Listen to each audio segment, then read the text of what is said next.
Hello मेरे प्यारे बच्चों, कैसे हैं आप सब। उम्मीद है आप सभी स्वस्थ होंगे, मस्त होंगे, अपनी पढ़ाई कर रहे होंगे। आज हम फिर उपस्थित हैं आप सभी के समक्ष बहुत ही महत्वपूर्ण विषय टॉपिक पाठ को लेकर, जिसका नाम है अभिनव मनुष्य। हम रामधारी सिंह दिनकर के पिछले दो गीत पुरुरवा और उर्वशी को बहुत अच्छी तरीके से पढ़ चुके हैं। जिस मेरे प्यारे बच्चे ने वीडियो नहीं देखा है, जाकर के देख ले। अभिनव मनुष्य भी उसी क्रम में रामधारी सिंह दिनकर का तीसरा गीत है, जो सबसे महत्वपूर्ण है। इनके तीनों गीतों में सबसे महत्वपूर्ण गीत है अभिनव मनुष्य। तो आज हम इसको पढ़ेंगे और इस वीडियो को पूरा ज़रूर देखना, क्योंकि अभिनव मनुष्य सबसे महत्वपूर्ण गीत है रामधारी सिंह दिनकर का। और इस अभिनव मनुष्य में दिए हुए संपूर्ण पद्यांश अत्यंत महत्वपूर्ण हैं। आप देख सकते हैं कि बहुत ही शानदार तरीके से ये सारे पद्यांश आपके पेपर में आए हुए हैं। तो हम इनको पढ़ेंगे और उसके बाद इनके बारे में सारी जानकारी जानेंगे। ये पद्यांश अत्यंत महत्वपूर्ण है प्यारे बच्चों, बिल्कुल पेपरों में आए हुए हैं। तो इन पद्यांशों को हम ठीक तरीके से पढ़ेंगे। आइए शुरू करते हैं आज के इस शानदार पाठ, जिसका नाम है अभिनव मनुष्य। चैनल पे नए हैं प्यारे बच्चे तो चैनल को शेयर ज़रूर कर देंगे, क्योंकि आपके शेयर से, आपके सहयोग से ये चैनल दिन प्रतिदिन उन्नति की तरफ जा रहा है। इसके लिए आपको दिल से धन्यवाद। तो बच्चों शुरू करते हैं आज का ये शानदार पद्यांश, और इसको आप BBIMP कर लें। बहुत महत्वपूर्ण है प्यारे बच्चों, और इसको अगर आप नहीं पढ़ रहे हैं तो आप बहुत नुकसान में चले जाएंगे। इसके लिए आप इसको मोस्ट इम्पॉर्टेंट कर लें, वेरी वेरी इंपॉर्टेंट कर लें। और अभिनव मनुष्य का ये सबसे महत्वपूर्ण पद्यांश है। अगर पेपर में आएगा तो यही आएगा। तो 2026 के लिए इसको प्यारे बच्चों आप स्टार कर लें। देख रहे हैं, पहले हम इसको पढ़ेंगे। यह मनुज ब्रह्मांड का सुरम प्रकाश, इसको पढ़ेंगे और उसके बाद इसके बारे में संपूर्ण जानकारी को हम ग्रहण करेंगे। आप देख सकते हैं कि ये किस तरीके से दिया हुआ है। काफ़ी बड़ा है, थोड़ा सा बड़ा ज़रूर है, लेकिन यह मान के चलिए कि ये बहुत ही महत्वपूर्ण भी है, इसलिए हम इसको ठीक तरीके से पढ़ेंगे। और आप देख सकते हैं कि किस प्रकार ये बोर्ड परीक्षा के सभी पेपरों में सबसे पसंदीदा प्रश्न है, सबसे शानदार प्रश्न है। 2021 में, 22 में, 23 में, 25 में। तो ये पद्यांश सबसे श्रेष्ठ है, क्योंकि ये कई प्रकार से आता है। यह मनुज ब्रह्मांड से मानव की प्रीत तक आ जाता है, या मनुज जिसकी श्रेय तक आ जाता है, श्रेय तक आ जाता है। तो आप देख सकते हैं कि ये सबसे शानदार, सबसे जानदार और सबसे बहुत ही इम्पोर्टेंट पद्यांश है। तो इसको आप BBIMP कर लेंगे कि इसको हमको पढ़ना है, इसको छोड़ना ही नहीं है, इनको बहुत अच्छे तरीके से पढ़ना है। और 2026 में इसको पूरी तरीके से आप इम्पोर्टेंट लगा लें, आएगा ज़रूर। इसको पढ़ लें, ठीक है। इसको पढ़ लेंगे क्योंकि ये पद्यांश बहुत महत्वपूर्ण है। इसको पढ़ने के पश्चात हम सभी इसके दिए गए जो प्रश्न हैं आप देख सकते हैं नीचे, ये सभी प्रश्नों को हम ठीक तरीके से करेंगे। इन प्रश्नों को अगर हम हल कर ले रहे हैं तो 10 नंबर हमारा बोर्ड में पक्का है। कई सारे प्रश्न हैं, इन प्रश्नों को अगर हम हल कर ले रहे हैं तो इस पद्यांश को अच्छी तरीके से जान जाएंगे। तो इसके लिए हमें संपूर्ण व्याख्या देखनी होगी, और निश्चित रूप से एक एक प्रश्न को मैं यहाँ पर आपको करा दूंगा। आपको कोई दिक्कत परेशानी नहीं होने वाली है। बस इस वीडियो को पूरा ज़रूर देखें, क्योंकि ये वीडियो अत्यंत महत्वपूर्ण होने वाला है। आपके लिए बहुत ही शानदार वीडियो है, बहुत ही शानदार वीडियो है।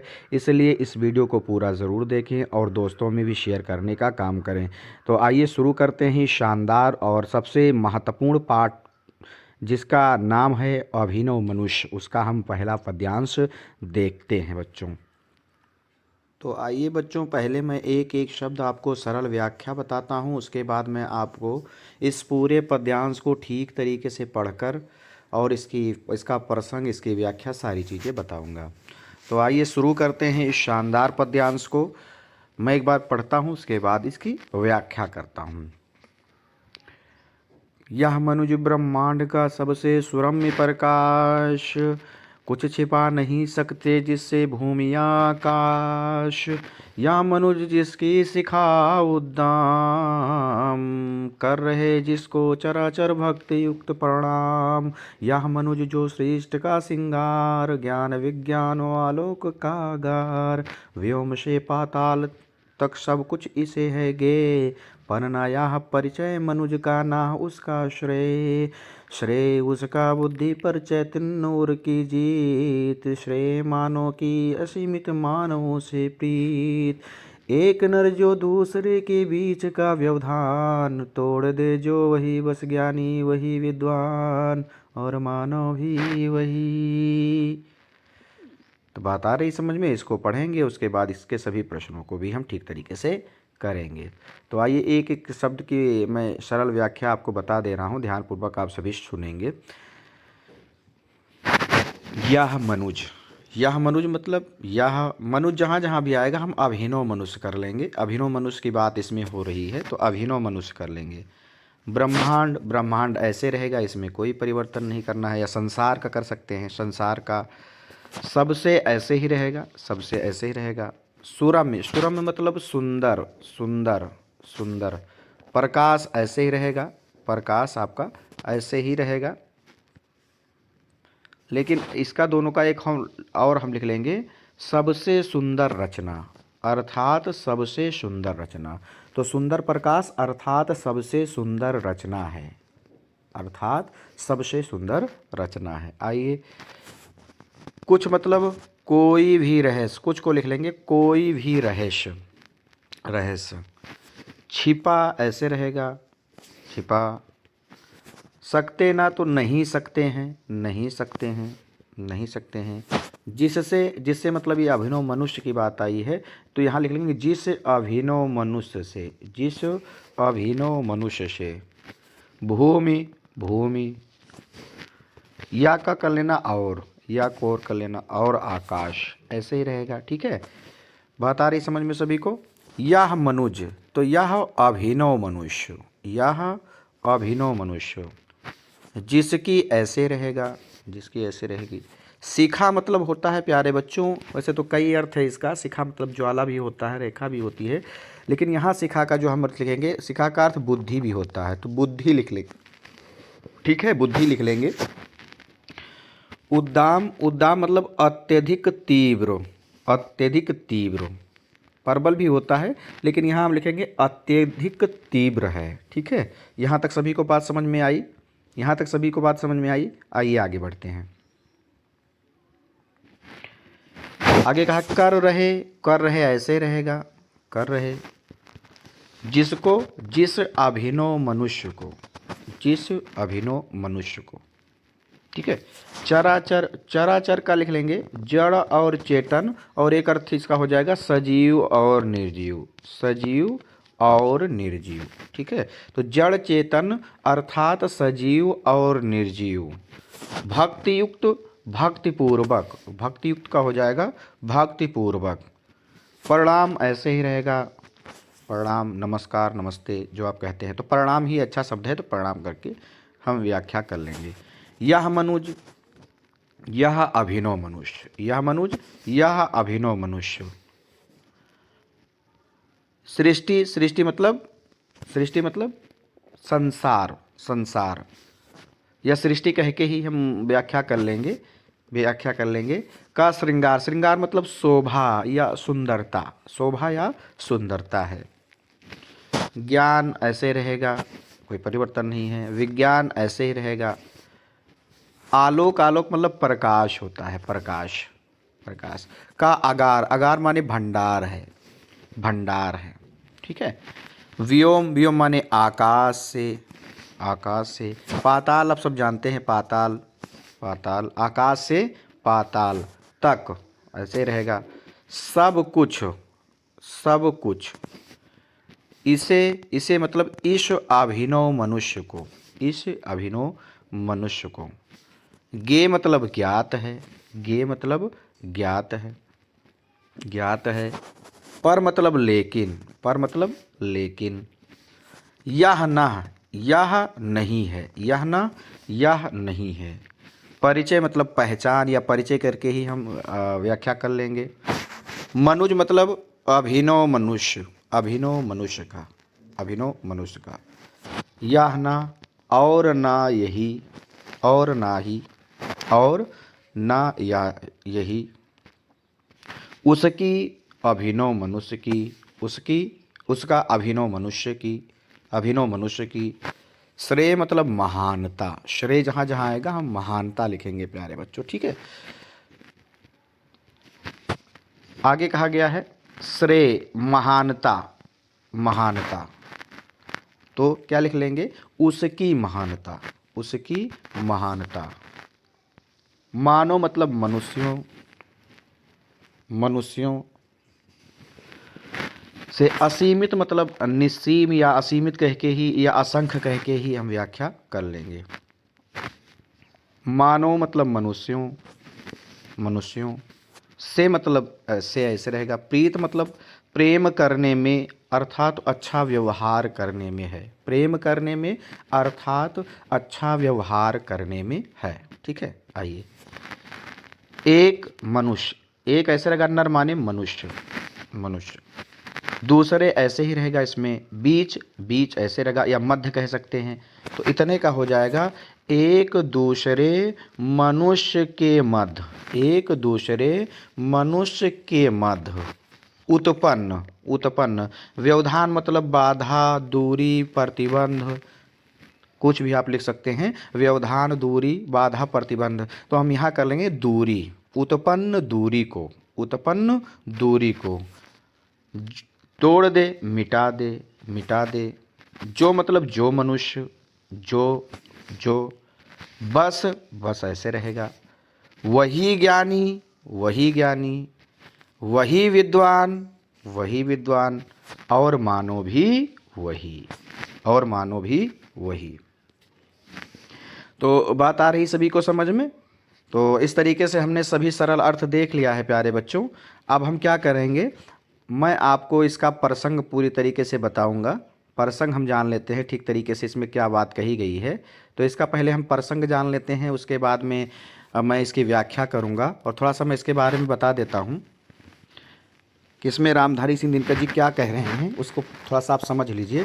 तो इसमें ये बताया गया है, अब रामधारी सिंह दिनकर जी कहते हैं कि विज्ञान की प्रगति के द्वारा मनुष्य ने बहुत उन्नति कर ली है और मनुष्य इस संसार का सबसे सुंदर प्रकाश है, अर्थात सबसे सुंदर रचना है, जिससे धरती और आकाश भी अपना कोई रहस्य छिपा नहीं पाए हैं।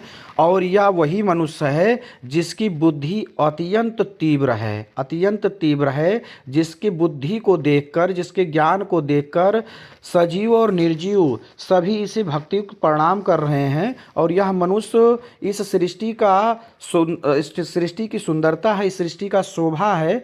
और इसे, यह जो है ज्ञान विज्ञान और प्रकाश का भंडार है। और इस अभिनव मनुष्य को आकाश से लेके पाताल तक सब कुछ ज्ञात है, लेकिन ये मनुष्य की पहचान नहीं है और ना ही उसकी महानता है। मनुष्य की महानता तो उसके बुद्धि पर, उसके चैतन्य हृदय की जीत से हो सकती है।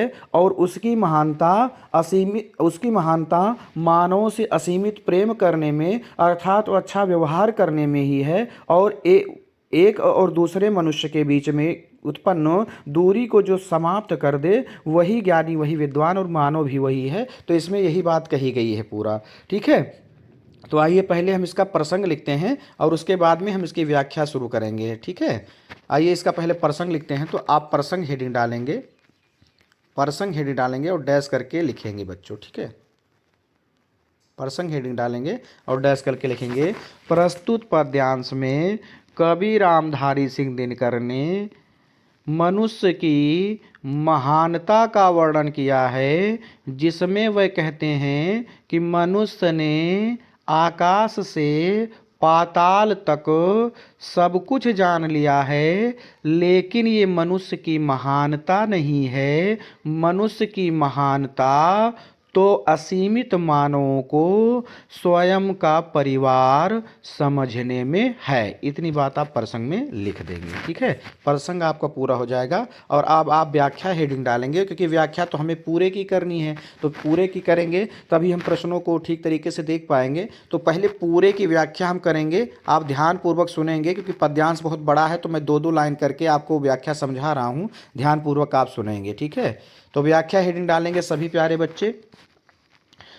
व्याख्या हेडिंग डाल लेंगे, या पहले आप समझ लें, उसके बाद जब दूसरी बार मैं व्याख्या करूंगा तब लिख लेंगे। तो व्याख्या हेडिंग डालेंगे और थोड़ा सा अपने तरफ से जोड़ के लिखेंगे। प्रस्तुत पद्यांश में रामधारी सिंह दिनकर जी कहते हैं कि, अब आ जाइए लाइन पे, कहते हैं कि यह अभिनव मनुष्य इस संसार का सबसे सुंदर प्रकाश अर्थात सबसे सुंदर रचना है। बात आ रही समझ में? फिर से एक बार बता रहा हूँ। कहते हैं कि यह अभिनव मनुष्य इस संसार का सबसे सुंदर प्रकाश अर्थात सबसे सुंदर रचना है, जिससे धरती और आकाश अपना कोई भी रहस्य छिपा नहीं सकते हैं। जिससे धरती और आकाश अपना कोई रहस्य छिपा नहीं सकते हैं। यह अभिनव मनुष्य जिसकी बुद्धि अत्यधिक तीव्र है और ज्ञान का भंडार है। यह अभिनव मनुष्य जिसकी बुद्धि अत्यधिक तीव्र है और इसमें ज्ञान का भंडार है, जिसके कारण इस अभिनव मनुष्य को सजीव और निर्जीव भी भक्ति पूर्वक प्रणाम कर रहे हैं। जिसके कारण, फिर से दोनों लाइन का समझ लेते हैं। कहा गया है कि इस अभिनव मनुष्य की बुद्धि अत्यधिक तीव्र और ज्ञान का भंडार है, जिसके कारण इस अभिनव मनुष्य को सजीव और निर्जीव भी भक्ति पूर्वक प्रणाम कर रहे हैं। और यह अभिनव मनुष्य इस सृष्टि का श्रृंगार अर्थात इस सृष्टि की शोभा है। यह थोड़ा सा जोड़ेंगे, यह अभिनव मनुष्य ज्ञान का, विज्ञान का और आलोक का भंडार है। क्या जोड़ेंगे? यह मनुष्य ज्ञान, विज्ञान और आलोक यानी प्रकाश का भंडार है। इस अभिनव मनुष्य को आकाश से पाताल तक सब कुछ ज्ञात है, लेकिन यह अभिनव मनुष्य का परिचय नहीं है और ना ही यह उसकी महानता है। फिर से इन दोनों लाइन का समझ लीजिए। कहते हैं दिनकर जी कि इस अभिनव मनुष्य को आकाश से पाताल तक सब कुछ ज्ञात है, लेकिन यह अभिनव मनुष्य का परिचय नहीं है और ना ही यह उसकी महानता है। उसकी महानता तो उसकी बुद्धि पर चैतन्य उर की जीत में है। फिर से समझ लीजिए, उसकी महानता तो उसके बुद्धि पर चैतन्य उर की जीत में है। मनुष्य की या अभिनव मनुष्य की महानता तो मानव से असीमित प्रेम करने में है, मानव से असीमित प्रेम करने में है। एक दूसरे मनुष्य के बीच उत्पन्न दूरी को जो मिटा दे, बस वही ज्ञानी है, वही विद्वान है और श्रेष्ठ मनुष्य भी वही है। और आपकी व्याख्या पूरी हो जाएगी प्यारे बच्चों। तो मुझे उम्मीद है कि समझ में आया होगा। एक बार फिर मैं पूरी व्याख्या आप लोग को बता रहा हूँ, ध्यानपूर्वक आप सभी प्यारे बच्चे ध्यानपूर्वक सुनेंगे, ठीक है। अब आप चाहें तो लिख भी सकते हैं। अब मैंने आपको समझा दिया, अब मैं पूरी व्याख्या एक साथ कर रहा हूँ, ध्यान से आप लिख भी लेंगे क्योंकि मैं कुछ शब्दों को जोड़ूंगा भी। तो व्याख्या हेडिंग डालेंगे सभी प्यारे बच्चे और लिख लेंगे, क्योंकि व्याख्या अगर आपको पता रहेगा तभी आप जो है क्या कर पाएंगे, प्रश्नों का जवाब दे पाएंगे। तो व्याख्या हेडिंग डालेंगे सभी मेरे प्यारे बच्चे और लिखेंगे, व्याख्या हेडिंग डालेंगे, डैश करेंगे और लिखेंगे, प्रस्तुत पद्यांश में रामधारी सिंह दिनकर जी कहते हैं कि यह अभिनव मनुष्य इस संसार का सबसे सुंदर प्रकाश है, अर्थात इस संसार की सबसे सुंदर रचना है, जिससे भूमि और आकाश अपना कोई भी रहस्य छिपा नहीं सकते। इस अभिनव मनुष्य की बुद्धि अत्यधिक तीव्र है और ज्ञान का भंडार है, जिसको सजीव और निर्जीव भक्ति युक्त या भक्तिपूर्वक प्रणाम कर रहे हैं। यह अभिनव मनुष्य इस संसार की सुंदरता अर्थात इस संसार की शोभा है। यह अभिनव मनुष्य ज्ञान विज्ञान और प्रकाश का भंडार है। अब थोड़ा सा जोड़ेंगे, इस अभिनव मनुष्य को आकाश से पाताल तक सब कुछ ज्ञात है, लेकिन यह अभिनव मनुष्य का परिचय नहीं है और ना ही यह उसकी महानता है। उसकी महानता तो उसकी बुद्धि पर चैतन्य उर की जीत में है। उसकी महानता तो असंख्य मानवों से असीमित प्रेम करने में है। एक दूसरे मनुष्य के बीच उत्पन्न दूरी को जो मनुष्य मिटा दे, बस वही ज्ञानी, वही विद्वान और मानव भी वही है। आपकी पूरी व्याख्या कंप्लीट हो गई। ठीक है प्यारे बच्चों, पूरी व्याख्या हमने देख ली। अब आइए हम लोग जो है क्या करते हैं, नीचे के जो प्रश्न दिए हुए हैं इन प्रश्नों को हम हल करते हैं। ये प्रश्न अगर हम कर ले जा रहे हैं सारे प्रश्न, तो हमारे बोर्ड परीक्षा में हमको 10 नंबर मिलने से कोई रोक नहीं सकता है। तो इन्हीं प्रश्नों को हम ठीक तरीके से करते हैं। तो आइए सबसे पहले इन प्रश्नों को हम हल करते हैं प्यारे बच्चों, उसके बाद में जो है देखते हैं कि क्या क्या बातें कही गई हैं इसमें। तो सबसे पहला प्रश्न इसमें पूछा गया है प्यारे बच्चों कि सृष्टि का श्रृंगार कौन है। तो अभी आपने देखा था कि सृष्टि का श्रृंगार किसे कहा गया है। आपने देखा था प्यारे बच्चों कि सृष्टि का श्रृंगार किसे कहा गया है। तो यहाँ आप देख सकते हैं कि अभिनव मनुष्य को क्या कहा गया है, सृष्टि का श्रृंगार। तो इसका जो सही जवाब हो जाएगा वो क्या हो जाएगा प्यारे बच्चों, लिख देंगे अभिनव मनुष्य सृष्टि का श्रृंगार है, या सृष्टि का श्रृंगार अभिनव मनुष्य है। बात आई समझ में। एक प्रश्न आपका हो गया। दूसरे प्रश्न में कहा गया है कि चराचर किसे भक्तियुक्त प्रणाम कर रहे हैं, यानी सजीव और निर्जीव किसे भक्तिपूर्वक प्रणाम करते हैं। तो आपने देखा ही था प्यारे बच्चों, अभी थोड़ी देर पहले मैंने आपको बताया था। यहाँ आप देख सकते हैं, यहाँ बात कही गई थी कि यह अभिनव मनुष्य है जिसकी बुद्धि अत्यधिक तीव्र है और ज्ञान से भरी हुई है, इसलिए इसको सजीव और निर्जीव क्या करते हैं, भक्तिपूर्वक प्रणाम करते हैं। तो किसको करते हैं, जल्दी से बताएं सारे बच्चे, है ना आसान।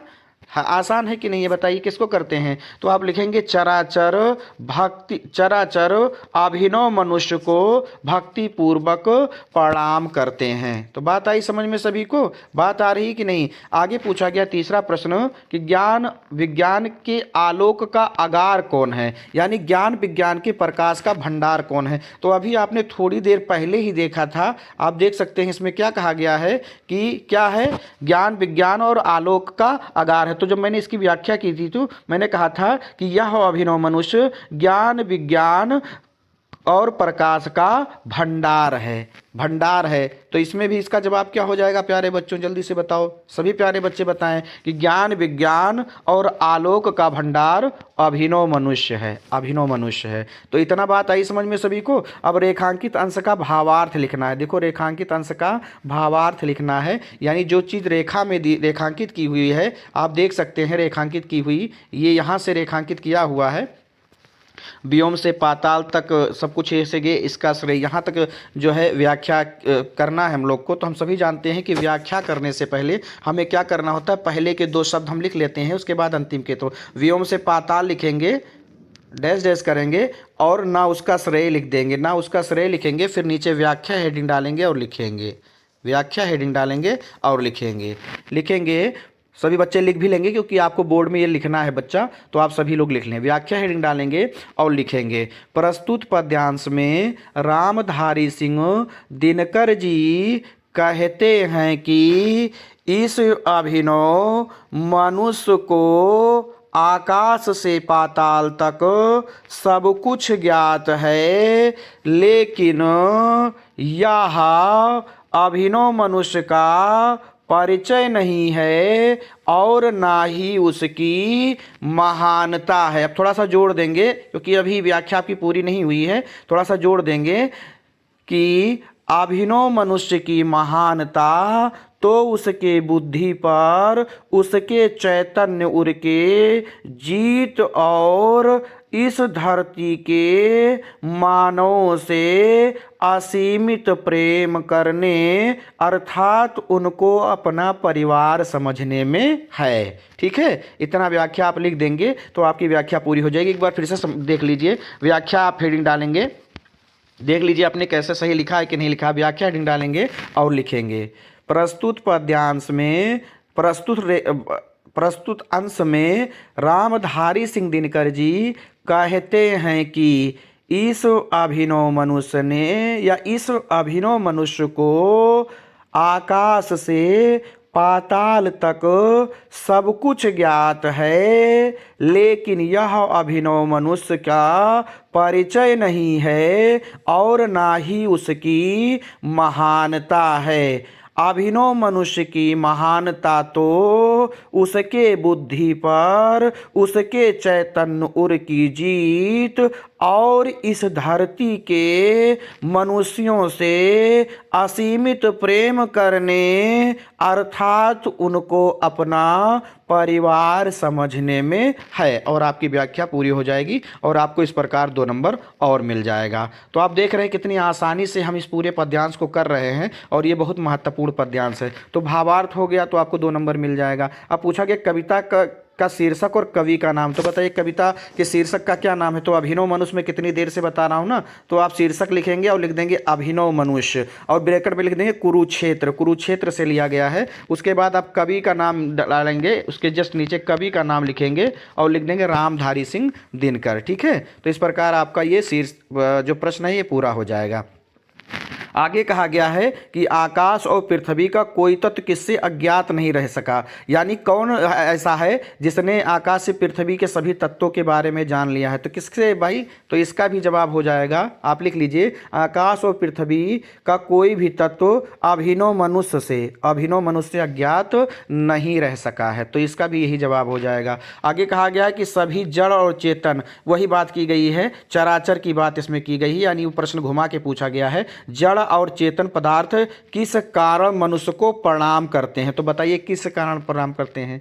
तो आपको इसमें लिखना पड़ेगा संसार के सभी जड़ और चेतन इस कारण से मनुष्य को प्रणाम करते हैं या अभिनव मनुष्य को प्रणाम करते हैं क्योंकि उसकी बुद्धि अत्यधिक तीव्र और ज्ञान से परिपूर्ण है। उसकी बुद्धि अत्यधिक तीव्र और ज्ञान से परिपूर्ण है। तो ये भी आपका प्रश्न हो जाएगा। और इस प्रकार देखा बच्चों, हमने कितने आसानी से इस संपूर्ण पद्यांश को कर लिया। सभी प्रश्नों को भी अच्छे तरीके से हमने कर लिया। आप यकीन माने कि ये बहुत महत्वपूर्ण है, इसको BBIMP कर लेंगे। और अगर आपको समझ में आएगा तो वीडियो को शेयर ज़रूर करेंगे, क्योंकि आप सभी के सहयोग से निरंतर मैं आपके लिए काम कर पा रहा हूँ। तो आप मुझे सहयोग इसी तरह से प्रदान करते रहें प्यारे बच्चों। तो मुझे उम्मीद है कि पूरा आपको ठीक तरीके से समझ में आया होगा। कहीं कोई दिक्कत है तो कमेंट बॉक्स में ज़रूर बताएंगे। हमने इस प्रकार पूरे पद्यांश को अच्छी तरीके से देख लिया है। तो अगर आपको ये वीडियो अच्छा लगा तो शेयर जरूर करिए। आइए चलते हैं अभिनव मनुष्य के दूसरे पद्यांश की तरफ। तो मेरे प्यारे बच्चों, हम आ गए हैं अगले पद्यांश पर, जो कि अभिनव मनुष्य से ही लिया गया है। और ये भी पद्यांश कितना महत्वपूर्ण है, कितना इम्पोर्टेंट है, आप देख सकते हैं। सावधान मनुष्य यदि विज्ञान है तलवार, तो इसे दे फेंक तज मोह स्मृति के पार। हो चुका है सिद्ध है तू शिशु अभी अज्ञान, फूल कांटों की तुझे कुछ भी नहीं पहचान। खेल सकता तू नहीं ले हाथ में तलवार, काट लेगा अंग तीखी है या बड़ी धार। और आप देख सकते हैं 2020 में आया, 22 में आया, 24 में आया, 22 में कई पेपर में और 24 के कई पेपर में आया प्यारे बच्चों। तो आप देख सकते हैं कि हर 2 साल बाद ये जो पद्यांश है वो रिपीट हुआ है। तो 20, 22, 24 और इस बार क्या है 26। तो मोस्ट इम्पॉर्टेंट करिए इस पद्यांश को भी, सबसे महत्वपूर्ण करिए, BBIMP करिए इसको आप पढ़ेंगे अच्छे तरीके से और इसके जो प्रश्न हैं उनको ठीक तरीके से हल करेंगे। ये 2026 के लिए सबसे महत्वपूर्ण पद्यांश है, तो आप इसको भी ठीक तरीके से पढ़ेंगे। आइए मैं इसको एक बार पढ़ता हूँ, फिर सरल अर्थ बताऊँगा आप सभी को। जैसा हम करते हैं उसी प्रकार सरल अर्थ देखेंगे, फिर प्रसंग और व्याख्या देखेंगे। तो आइए शुरू करते हैं इस पद्यांश को भी। तो प्यारे बच्चे, पहले हम सभी शब्दों का सरल अर्थ देखेंगे, उसके बाद हम इसका प्रसंग देखेंगे और उसके बाद हम इसका संदर्भ, व्याख्या और इन प्रश्नों को, जो नीचे दिए गए प्रश्न हैं, इन प्रश्नों को हल करेंगे, अच्छे तरीके से इनके बारे में भी जानेंगे। तो आइए प्यारे बच्चे, सभी इस प्रश्न को पहले सरल अर्थ देखते हैं। तो आप पेंसिल से लिखिए सावधान, तो सावधान हो जा, सावधान, सावधान हो जा, सावधान हो जा। मनुष्य, ये मनुष्य के लिए ही आया है तो अभिनव मनुष्य कह सकते हैं इसको। यदि मतलब अगर, यदि मतलब अगर, ठीक है। विज्ञान ऐसे ही रहेगा, है ऐसे रहेगा। है तलवार, इसको कर लेंगे तलवार है, तलवार है, ठीक है, तलवार है, तलवार है। अब थोड़ा सा यहाँ जोड़ेंगे, अर्थात, अर्थात विनाशकारी है, अर्थात विनाशकारी है। तो ऐसे ही रहेगा, तो ऐसे रहेगा। इसे मतलब इस विज्ञान को, इसे मतलब इस विज्ञान को। दे फेंक, तो फेंक दे, दे फेंक, फेंक दे। तज कर मतलब त्याग कर, तज कर मतलब त्याग कर। मोह, अपने मोह, अपने मोह। स्मृति, अपने स्मृति, अपने स्मृति। के पार का कर लेंगे से दूर, के पार का कर लेंगे से दूर, ठीक है। हो चुका ऐसे ही रहेगा, हो चुका ऐसे ही रहेगा। सिद्ध, सिद्ध का आप चाहे सिद्ध ही लिख लें या प्रमाणित भी लिख सकते हैं। तो सिद्ध अच्छा शब्द है तो सिद्ध करके ही हम कर लेंगे। तू ऐसे ही रहेगा, यानी मनुष्य के लिए आया है तो तू करके। शिशु, शिशु मतलब बालक होता है, लेकिन शिशु कह के ही हम व्याख्या कर लेंगे, ठीक है। अभी ऐसे ही रहेगा।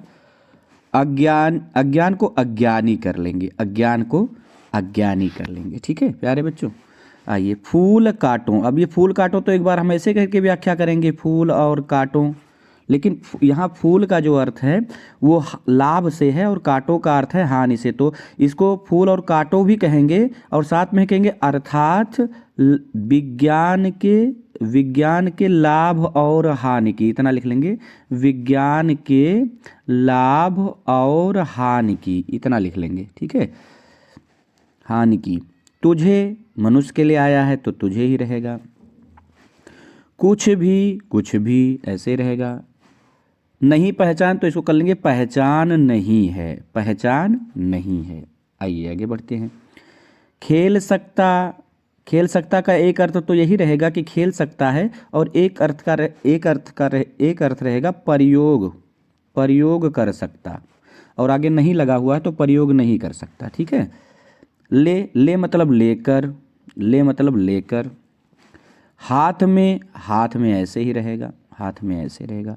तलवार, इसको आप तलवार कह के, लेकिन यहाँ विज्ञान रूपी तलवार करेंगे, विज्ञान रूपी। इस पद्यांश में रूपक अलंकार है मुख्य रूप से बच्चों, ये भी आप रखें, क्योंकि विज्ञान को तलवार कहा गया है, विज्ञान रूपी तलवार कहा गया है, इसलिए रूपक अलंकार है। ठीक है, तो तलवार का क्या हो जाएगा, विज्ञान रूपी तलवार। काट लेगा, काट लेगा, एक अर्थ तो इसका यही रहेगा काट लेगा, और एक अर्थ इसका रहेगा विनाश कर लेगा, एक अर्थ इसका रहेगा विनाश कर लेगा, क्योंकि हम दोनों अर्थ से व्याख्या करेंगे तो आपको आना चाहिए। काट लेगा एक अर्थ तो यही रहेगा, और दूसरा अर्थ रहेगा विनाश कर लेगा। अंग, अंग ऐसे ही रहेगा, इसमें कोई परिवर्तन नहीं करना है। तीखी मतलब तेज, तीखी मतलब तेज, तो तीखी है मतलब तेज है। बड़ी, बड़ी मतलब बहुत, बहुत। ठीक है। यह धार, तो यह का लिखेंगे विज्ञान रूपी तलवार की, यह विज्ञान की बात की जा रही है, तो विज्ञान रूपी तलवार की, इसका लिख लेंगे विज्ञान रूपी तलवार की। ठीक है। धार मतलब आप जानते हैं धार, नोक जिसे कहते हैं, तो धार कह के ही हम व्याख्या कर लेंगे। तो सभी शब्दों का हमने सरल अर्थ देख लिया।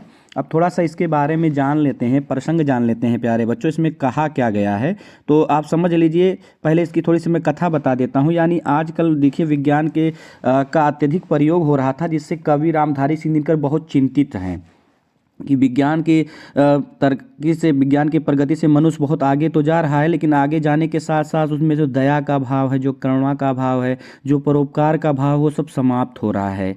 तो इसको देखते हुए जो कवि रामधारी सिंह दिनकर हैं, इस पर अपनी चिंता व्यक्त करते हैं और मनुष्य को सावधान होने के लिए कहते हैं। वो कहते हैं कि हे मनुष्य, अगर यह विज्ञान तलवार के समान है तो तू इससे सावधान हो जा, क्योंकि तू इससे अपना विनाश कर लेगा, और इसे तू अपने मोह से त्याग कर अपनी स्मृतियों से दूर फेंक दे। और तेरे प्रयोग से, विज्ञान के प्रयोग से और तेरे कार्यकलाप से ये सिद्ध हो चुका है, ये प्रमाणित हो चुका है कि तुझे विज्ञान के बारे में कुछ भी जानकारी नहीं है, अर्थात तुझे विज्ञान के लाभ और हानि की कुछ भी पहचान नहीं है। इस विज्ञान रूपी तलवार को तू हाथ में लेकर नहीं खेल सकता है, क्योंकि इस विज्ञान रूपी तलवार की धार बड़ी तीखी है। जरा सी असावधानी होने पर तू अपने अंग काट लेगा, अर्थात विज्ञान के अत्यधिक प्रयोग से तू स्वयं का नुकसान कर लेगा। तो यही बातें इसमें कह रहे हैं, यानी विज्ञान की अत्यधिक प्रयोग के प्रति चिंता को व्यक्त किया है इसमें रामधारी सिंह दिनकर जी ने। तो यही इसमें कहा गया है प्यारे बच्चों।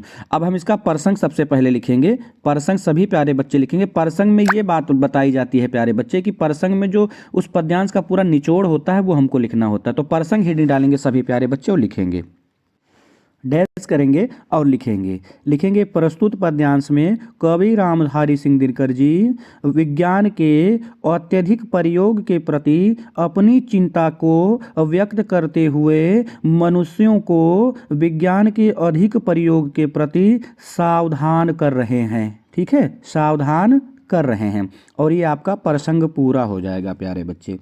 अब आते हैं व्याख्या पे। तो हम पहले पूरे की व्याख्या कर लेंगे, क्योंकि पूरे की व्याख्या अगर हमें पता रहेगी तभी हम सारे प्रश्नों का जवाब देंगे। तो एक बार व्याख्या मैं कर रहा हूँ, ध्यानपूर्वक आप सुनेंगे और उसके बाद मैं फिर व्याख्या करूँगा तो आप लिख लेंगे। तो इस बार आप सुन लीजिए, क्योंकि कुछ शब्द जोड़ने होते हैं व्याख्या में, तो मैं कहाँ कहाँ जोड़ रहा हूँ बिल्कुल ध्यान से आप देखिएगा, तभी आपको ये पद्यांश समझ में आएगा। ठीक है, तो व्याख्या हेडिंग डालेंगे और थोड़ा सा अपने तरफ से जोड़ के लिखेंगे। प्रस्तुत पद्यांश में रामधारी सिंह दिनकर जी मनुष्यों को विज्ञान के प्रति सचेत करते हुए कहते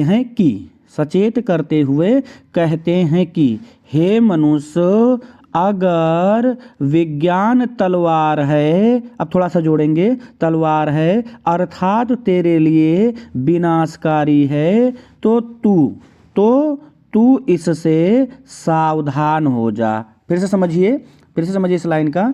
प्रस्तुत पद्यांश में रामधारी सिंह दिनकर जी मनुष्यों को विज्ञान के अधिक प्रयोग के प्रति सावधान करते हुए कहते हैं कि हे मनुष्य, अगर यह विज्ञान तलवार है अर्थात विनाशकारी है तो तू इस विज्ञान से सावधान हो जा और इस विज्ञान को अपने मोह से त्याग कर अपनी स्मृति से दूर फेंक दे, और थोड़ा सा जोड़ेंगे, दूर फेंक दे और इसे भूल जा, और इसे भूल जा। फिर से मैं दोनों लाइन की व्याख्या कर रहा हूँ, ध्यानपूर्वक सुनेंगे। रामधारी सिंह दिनकर जी कहते हैं कि हे मनुष्य, अगर यह विज्ञान तलवार है अर्थात तेरे लिए विनाशकारी है तो तू इससे सावधान हो जा और इस विज्ञान को अपनी मोह से त्याग कर अपनी स्मृति से दूर फेंक दे अर्थात इसे भूल जा। तो 2 लाइन का हो गया। आगे चलते हैं। अब थोड़ा सा हम जोड़ेंगे यहाँ पर इस लाइन को। तीसरी लाइन में की व्याख्या करने से पहले थोड़ा सा जोड़ेंगे प्यारे बच्चों। क्या जोड़ेंगे, लिख लीजिए। आगे कवि कहते हैं कि हे मनुष्य, तेरे क्रियाकलापों और विज्ञान के अत्यधिक प्रयोग से, इतना जोड़ेंगे, हे मनुष्य तेरे क्रियाकलापों और विज्ञान के अत्यधिक प्रयोग से, यह बाजे लाइन पे, यह सिद्ध हो चुका है कि तू अभी अज्ञानी शिशु है, इसलिए तुझे फूल और कांटों की अर्थात विज्ञान के लाभ और हानि की कुछ भी पहचान नहीं है। फिर से इस 2 लाइन का समझिए, थोड़ा सा जोड़ेंगे।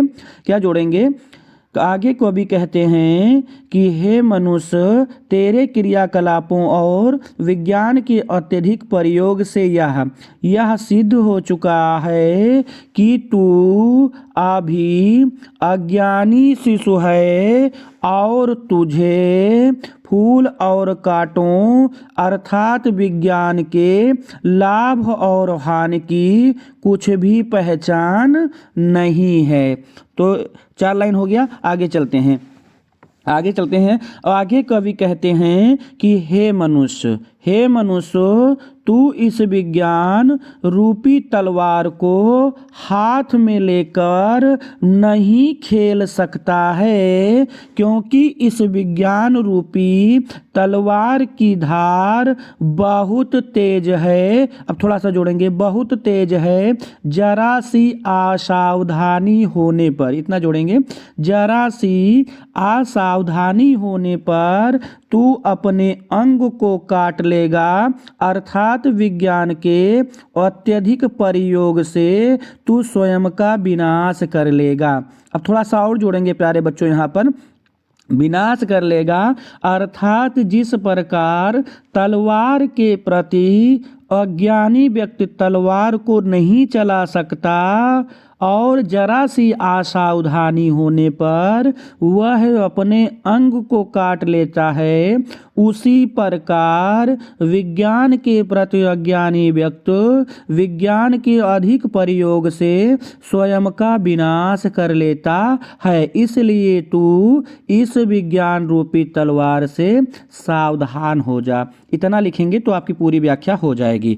तो मैंने आपको इस बार ऐसे बता दिया है। अब मैं बता रहा हूँ, आप सभी प्यारे बच्चे लिख लेंगे। अब इसको पूरी व्याख्या लिख लेंगे, तभी आपको क्या होगा, इन प्रश्नों के जवाब आप दे पाएंगे।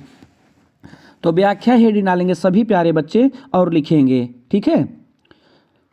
प्रस्तुत पद्यांश में रामधारी सिंह दिनकर जी मनुष्यों को विज्ञान के प्रति सचेत करते हुए कहते हैं कि हे मनुष्य, अगर यह विज्ञान तलवार है अर्थात विनाशकारी है तो तू इससे सावधान हो जा और इस विज्ञान को अपने मोह से त्याग कर अपनी स्मृति से दूर फेंक दे। हे मनुष्य, तेरे क्रियाकलापों और तेरे विज्ञान के अत्यधिक प्रयोग से यह सिद्ध हो चुका है कि तू अभी अज्ञानी शिशु है, इसलिए तुझे फूल और कांटों अर्थात विज्ञान के लाभ और हानि की कुछ भी पहचान नहीं है। हे मनुष्य, इस विज्ञान रूपी तलवार को तू हाथ में लेकर नहीं खेल सकता है, क्योंकि इस विज्ञान रूपी तलवार की धार बड़ी तेज है। जरा सी असावधानी होने पर तू अपने अंग काट लेगा, अर्थात अपना विनाश कर लेगा। कवि के कहने का तात्पर्य है कि जिस प्रकार तलवार के प्रति अज्ञानी व्यक्ति तलवार नहीं चला सकता और जरा सी असावधानी होने पर अपने अंग काट लेता है, उसी प्रकार विज्ञान के प्रति अज्ञानी व्यक्ति विज्ञान के अत्यधिक प्रयोग के द्वारा स्वयं का विनाश कर लेता है। इसलिए हे मनुष्य, तू विज्ञान के प्रति सावधान हो जा। और ये आपकी पूरी व्याख्या मैंने बच्चों बता दी है। ठीक है, पूरी व्याख्या हमने बड़ी आसानी से सब देख ली प्यारे बच्चे। अब हम जो है इन प्रश्नों को हल करते हैं, क्योंकि पूरी व्याख्या पता होगी तभी हम इन प्रश्नों को हल कर पाएंगे। तो एक एक करके मैं इन प्रश्नों को हल करा रहा हूँ, आप सभी लिख लेंगे, क्योंकि यही प्रश्न आप हल कर ले जाएंगे तभी आपको 10 नंबर मिलेगा। केवल आपको कविता पढ़ लेने से नंबर नहीं मिलेगा, बल्कि आप प्रश्नों को हल कर लेंगे तो आपको नंबर मिलेगा। और ऐसा कहीं नहीं कराया जाता है कि इतने सरलता से आपको पद्यांश हल कराया जाता हो। तो इसलिए मेरा आप सभी से निवेदन है कि खुद तो पढ़ें ही और दोस्तों में ज़रूर शेयर करें। कम से कम 10 दोस्तों को ज़रूर ये वीडियो भेजें प्यारे बच्चे। तो आइए पहले प्रश्न का देखते हैं। पूछा गया है पाठ का शीर्षक एवं कवि का नाम लिखिए। तो बड़ा सरल है प्यारे बच्चे। तो पाठ का नाम क्या है? पाठ का नाम सभी प्यारे बच्चे बताएंगे। पाठ का नाम है अभिनव मनुष्य। पाठ का नाम क्या है? पाठ का नाम लिखेंगे और डैश करके लिख देंगे अभिनव मनुष्य। उसके बाद उसके जस्ट नीचे लिखेंगे क्या? कवि का नाम लिखेंगे, कवि का नाम, और डैश करके लिख देंगे रामधारी सिंह दिनकर। और आपका जो पहला क्वेश्चन है ये पूरा हो जाएगा और आपको 2 नंबर मिल जाएगा प्यारे बच्चे। ठीक है, आइए चलते हैं अगले प्रश्न में। क्या कहा गया है कि विज्ञान को तलवार क्यों कहा गया है? तो सभी प्यारे बच्चे बताएं, विज्ञान को तलवार क्यों कहा गया है, बताइए। अब इसको आप ध्यान से, इसे तो जान गए होंगे, इतना ही कह सकते हैं कि विज्ञान को तलवार इसलिए कहा गया है क्योंकि विज्ञान का अत्यधिक प्रयोग मनुष्यों के लिए हानिकारक है। तो भी आपका नंबर मिल जाएगा, लेकिन थोड़ा सा हम इसमें और बढ़ा के लिखेंगे। तो आप थोड़ा सा और लिख देंगे तो आपका नंबर कटने का चांस नहीं रहेगा। तो इसका उत्तर लिख लीजिए, आप इसका उत्तर लिखिए। दूसरे का उत्तर लिखेंगे, कवि ने विज्ञान को तलवार इसलिए कहा है क्योंकि तलवार मनुष्यों के लिए, क्योंकि विज्ञान तलवार की तरह ही मनुष्यों के लिए हानिकारक है। अब थोड़ा सा और जोड़ देंगे इसमें, जिस प्रकार तलवार के प्रति अज्ञानी व्यक्ति तलवार को नहीं चला सकता और जरा सी असावधानी होने पर अपने अंग काट लेता है, उसी प्रकार विज्ञान के प्रति अज्ञानी व्यक्ति विज्ञान के अधिक प्रयोग से स्वयं का विनाश कर लेता है। और ये आपका जो है क्वेश्चन का आंसर पूरा हो जाएगा। इतना अगर आप लिख देंगे तो आपका नंबर नहीं कटेगा प्यारे बच्चे। ठीक है, इतना अगर आप लिखेंगे तो नंबर नहीं कटेगा। आइए चौथे प्रश्न पे चलते हैं। तीसरे प्रश्न पे चलते हैं। तीसरे प्रश्न में कहा गया है कवि मनुष्य को सावधान क्यों कर रहा है?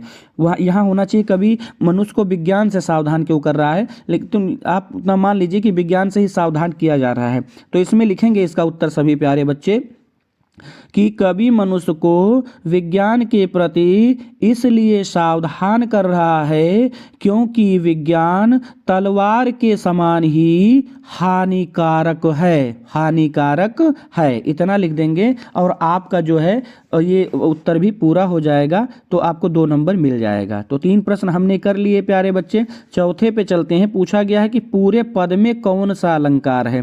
पूरे पद में सभी प्यारे बच्चे बताएं कौन सा अलंकार है, तो बताइए जल्दी से। तो मैं जब आपको पढ़ा रहा था तो मैंने बताया था कि विज्ञान जो है उसको तलवार कहा गया है, तो यहाँ पर रूपी शब्द लगा करके विज्ञान रूपी तलवार, तो पहला अलंकार तो रूपक अलंकार हो जाएगा। पहला अलंकार विज्ञान रूपी तलवार कहा गया है, तो रूपक अलंकार हो जाएगा प्यारे बच्चे, ठीक है। और दूसरा अलंकार आप देख सकते हैं कि अभी में भी छोटा आ आया है और अज्ञान में भी छोटा आ आया है, तो जब वर्णों की पुनरावृत्ति होती है तो वहाँ अनुप्रास अलंकार होता है। तो अभी अज्ञान में क्या है, अनुप्रास अलंकार है।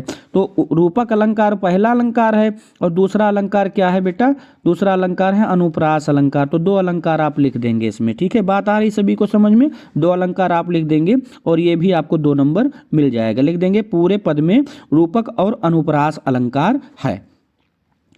तो आइए देखते हैं इसमें 5वां प्रश्न पूछा गया है कि रेखांकित अंश की व्याख्या करिए। तो देखिए नीचे वाली जो ये लाइन है प्यारे बच्चे, यही रेखांकित की हुई है, तो हमको एक लाइन की व्याख्या ही करनी है मात्र। और एक लाइन की व्याख्या करने के लिए हमें थोड़े शब्द जोड़ने होते हैं, तो हम जोड़ेंगे, ठीक है। तो इस एक लाइन की व्याख्या करने से पहले हम सभी जानते हैं कि व्याख्या करने से पहले हम जो 2 शब्द पहले के होते हैं 3 उनको लिखते हैं और फिर उसके बाद में जो अंतिम 2 शब्द होते हैं, तो उसमें एक ही लाइन है, तो एक लाइन है तो हम पूरे शब्दों को लिख लेंगे। पहले लिखेंगे काट लेगा, फिर डैश डैश करेंगे, काट लेगा डैश करेंगे और उसके बाद लिख देंगे यह धार लिख देंगे, ठीक है, यह धार। और उसके बाद व्याख्या हेडिंग डालेंगे और लिखेंगे, व्याख्या हेडिंग डालेंगे और लिखेंगे।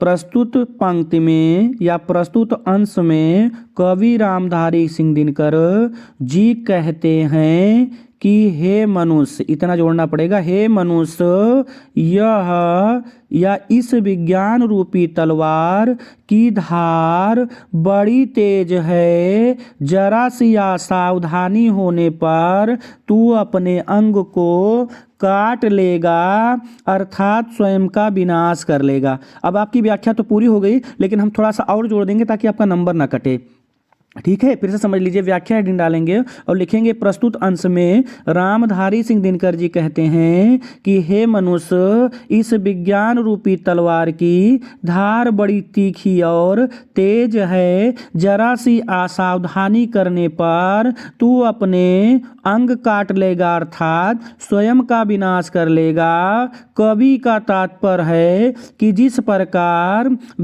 जिस प्रकार तलवार के प्रति अज्ञानी व्यक्ति तलवार को नहीं चला सकता है और जरा सी असावधानी पर अपने अंग काट लेता है, उसी प्रकार विज्ञान के प्रति अज्ञानी व्यक्ति विज्ञान की अत्यधिक प्रयोग से स्वयं का विनाश कर लेता है। और आपकी व्याख्या पूरी हो जाएगी। तो इस प्रकार देखा आपने 10 के 10 नंबर मिले हैं और मैंने आपको बता दिया कि ये जो है कितना इंपॉर्टेंट है, BBIMP है। और एक चीज़ और, इसमें विज्ञान वरदान है या अभिशाप निबंध आता है, तो उसको इस पद्यांश को आप उसमें भी लिख सकते हैं। तो ये कुल मिला के बहुत महत्वपूर्ण है, इसको बहुत अच्छी तरीके से आप सभी पढ़ लेंगे प्यारे बच्चे। उम्मीद है कि समझ में आया होगा। आइए चलते हैं अगले पद्यांश की तरफ।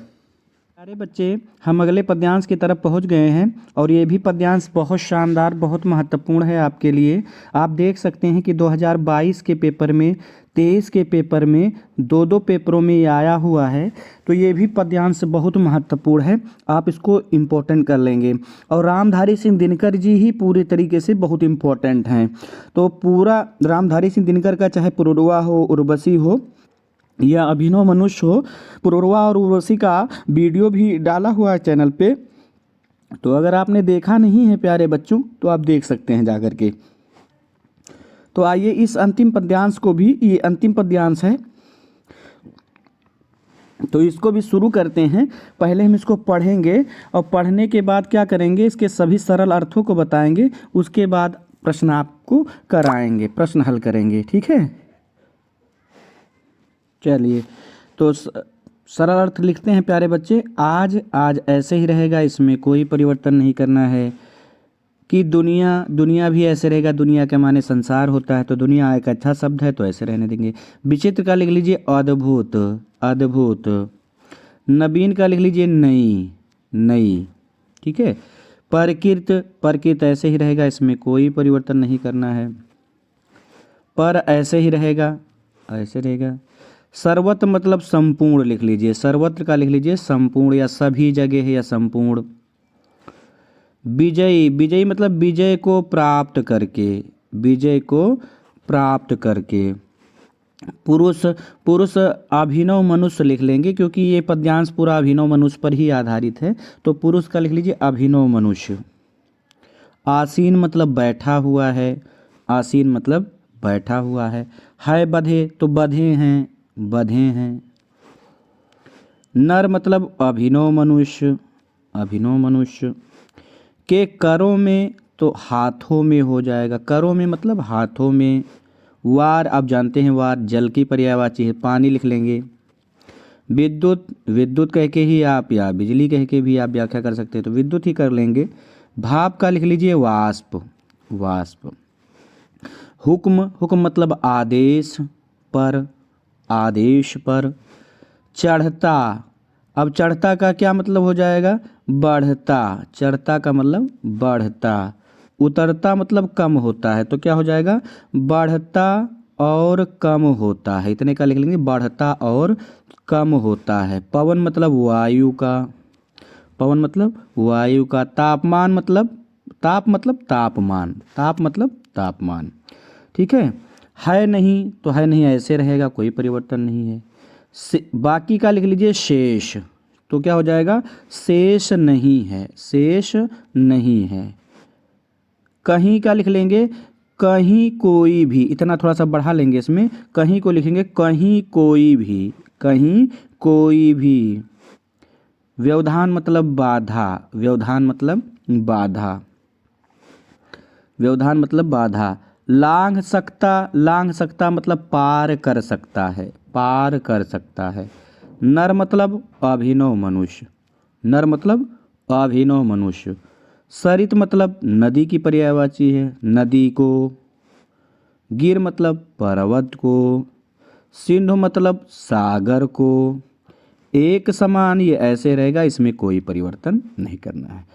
तो प्यारे बच्चे, हमने सभी सरल अर्थों को देख लिया। अब हम इसका पहले थोड़ा सा कथा देखेंगे, उसके बाद में इसका प्रसंग जानेंगे, फिर व्याख्या करेंगे, फिर प्रश्नों को हल करेंगे। जो प्रश्न दिए हुए हैं ये प्रश्न आपके लिए महत्वपूर्ण है और यही पेपर में आ जाएंगे। तो इसके बारे में थोड़ा सा जान लीजिए। इसमें रामधारी सिंह दिनकर जी कहते हैं कि आज की जो दुनिया है वो बहुत अद्भुत और नई हो गई है और विज्ञान के प्रगति के द्वारा जो अभिनव मनुष्य है वो संपूर्ण पृथ्वी पर विजय को प्राप्त करके बैठा हुआ है, अर्थात संपूर्ण प्रकृति के तत्वों पर उसी का अधिकार है। और विज्ञान की उन्नति के द्वारा, विज्ञान के प्रगति के द्वारा मनुष्य इतना शक्तिशाली हो गया है कि उसके हाथों में जल, विद्युत और वाष्प बांधे हुए हैं और उसी के आदेश पर वायु का भी तापमान कम और ज़्यादा होता रहता है। यह अभिनव मनुष्य इतना शक्तिशाली हो गया है कि इसके लिए कहीं भी कोई भी बाधा बाकी नहीं है, कहीं भी कोई भी रुकावट बाकी नहीं है। यह इतना शक्तिशाली हो गया, साधन संपन्न हो गया है कि ये है नदी, पर्वत और सागर को एक समान ही पार कर सकता है। अब थोड़ा सा जोड़ेंगे, लेकिन इसमें कहीं भी दया, करुणा, परोपकार और कल्याण की भाव दिखाई नहीं पड़ते हैं। अर्थात कल्याण, दया, परोपकार, करुणा के भाव का अभाव है इसमें। यानी ये बहुत ऊपर तो चला गया है लेकिन इसके अंदर प्रेम ही नहीं है। जो मनुष्य का गहना होता है, आभूषण होता है, वो प्रेम ही इसके अंदर विद्यमान नहीं है। तो व्यंग कर रहे हैं इसमें रामधारी सिंह दिनकर जी। तो आइए पहले इसका प्रसंग जान लेते हैं। प्रसंग हेडिंग डालेंगे प्यारे बच्चे और लिखेंगे प्रस्तुत पद्यांश में कवि रामधारी सिंह दिनकर जी ने अभिनव मनुष्य की महानता का वर्णन किया है, जिसमें वह अभिनव मनुष्य प्रकृति के सभी तत्वों पर विजय को प्राप्त करके उस पर बैठा हुआ है, लेकिन उसमें आज भी करुणा, दया और परोपकार की भावना का अभाव है। तो ये आपका प्रसंग हो जाएगा। ठीक है, प्रसंग हो गया। अब आइए मैं इसका व्याख्या आपको बता दे रहा हूँ। व्याख्या करने के बाद ही हम सारे प्रश्नों को कर पाएंगे। तो सबसे पहले व्याख्या करते हैं, और इसमें पहली बार जब मैं व्याख्या करूँगा तो कुछ शब्दों को जोड़ूंगा, तो आप ध्यान से सुनेंगे। ठीक है, और दूसरी बार की व्याख्या हमें लिखनी होती है, तो हम लिख लेंगे दूसरी बार की व्याख्या को। तो आइए पहली बार की व्याख्या को हम समझते हैं। व्याख्या डालेंगे और थोड़ा सा अपने तरफ से बढ़ा के लिखेंगे। प्रस्तुत पद्यांश में रामधारी सिंह दिनकर जी कहते हैं कि आ जाइए कि आज की दुनिया अद्भुत और नवीन है, या अद्भुत और नई है। अब थोड़ा सा जोड़ेंगे यहाँ पर, अद्भुत और नई है विज्ञान के प्रगति के द्वारा, इतना जोड़ लेंगे, विज्ञान के प्रगति के द्वारा अभिनव मनुष्य प्रकृति पर संपूर्ण प्रकृति पर विजय प्राप्त करके बैठा हुआ है। अब थोड़ा सा और जोड़ लेंगे, अर्थात अभिनव मनुष्य ने प्रकृति के सभी तत्वों को अपने अधिकार में कर लिया है। फिर से समझिए, व्याख्या हेडिंग डालेंगे और लिखेंगे प्रस्तुत पद्यांश में रामधारी सिंह दिनकर जी कहते हैं कि आज की दुनिया अद्भुत और नई है, जिसमें विज्ञान के प्रगति के द्वारा अभिनव मनुष्य ने संपूर्ण प्रकृति पर विजय को प्राप्त कर लिया है और वह उस पर बैठा हुआ है। अर्थात मनुष्य ने प्रकृति के सभी तत्वों पर अपना अधिकार जमा लिया है। ठीक है, अब इतना 2 लाइन का हो गया। आइए आगे थोड़ा सा और जोड़ के लिखेंगे अभिनव मनुष्य इतना शक्तिशाली हो गया है कि, थोड़ा सा जोड़ेंगे, अभिनव मनुष्य इतना शक्तिशाली हो गया है कि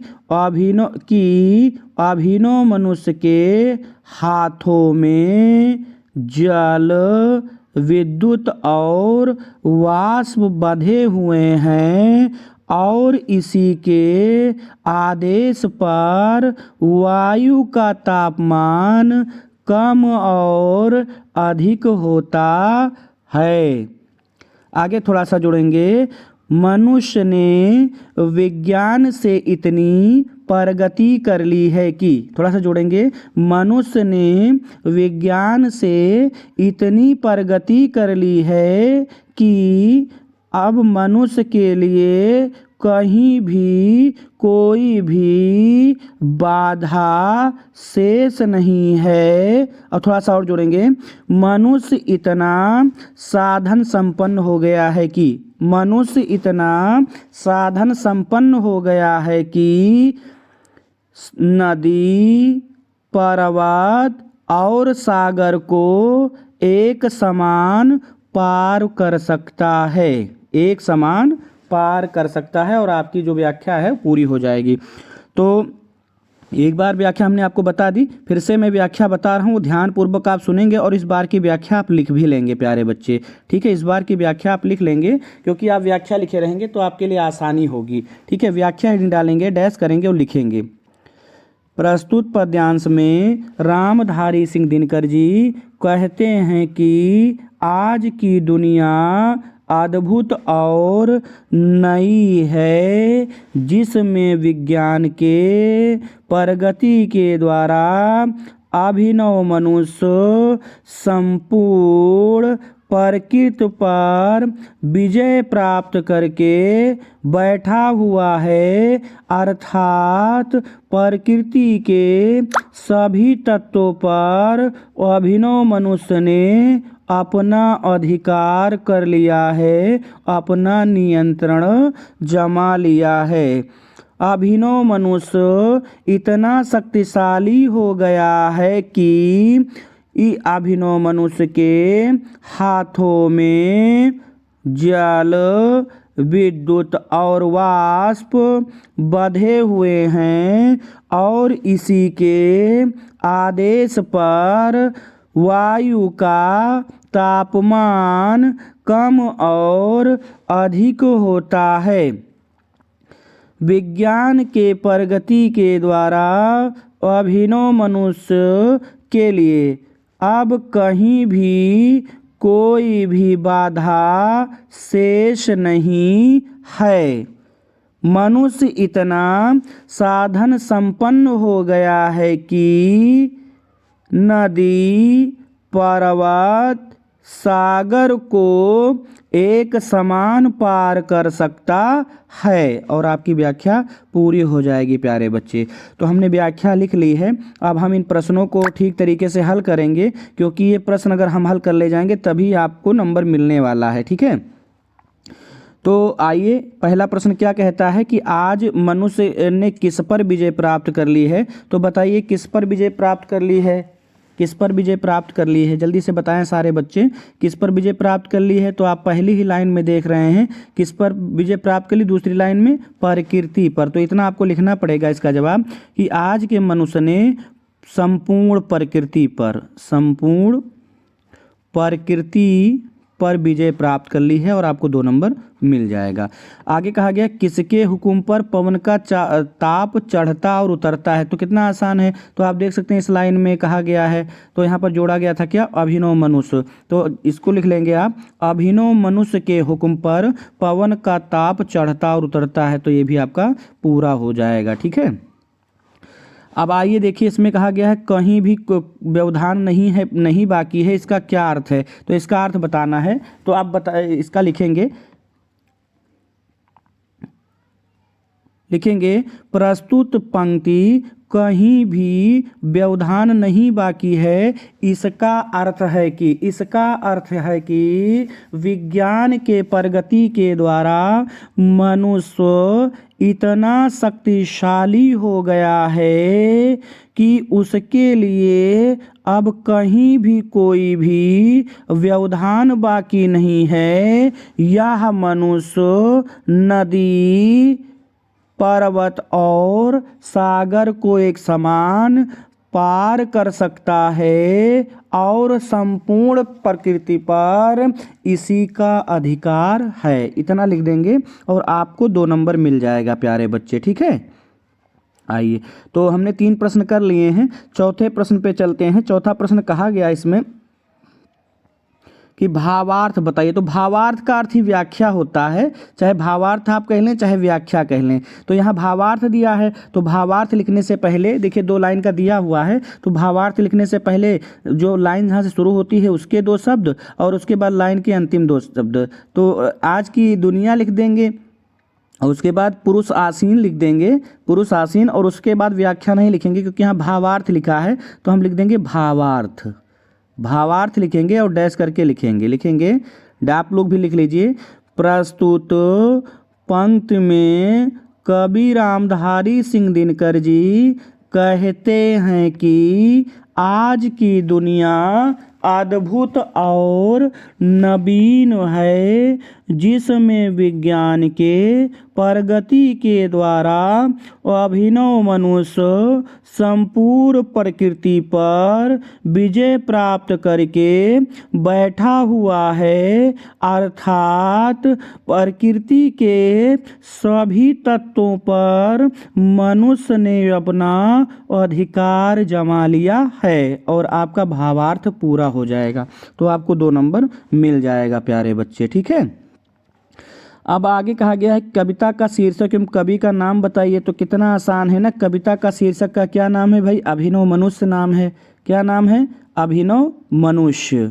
अभिनव मनुष्य लिख देंगे प्यारे बच्चे, और उसके बाद जो कवि हैं, कवि का नाम क्या है, रामधारी सिंह दिनकर है, रामधारी सिंह दिनकर।